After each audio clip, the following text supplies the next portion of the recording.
זה לזה ונטילת אחריות, אשר לכל אלה קוראים בגרות. והרי בסופו של דבר, אחרי שיחה וברור, הכל על מקומו מסתדר, ומקווה שלמדתם כי במקום להרים ידיים, צריך לדבר. ובכן, שנה שלמה של לימודים וחוויות, הרבה עשייה ופעילויות מגוונות, אז הנה באה השנה לסיומה, והגיע הזמן לצאת לחופשה.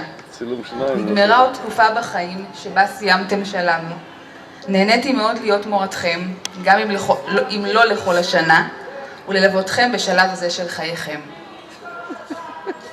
ולכם הורים יקרים, תודה על שיתוף הפעולה, הגיבוי, האמון, התמיכה, על המילה הטובה, על הנכונות שלכם לבוא לעזרה. מאחלת לכם חופשה נעימה וזהירה, וניפגש כאן בשנה הבאה.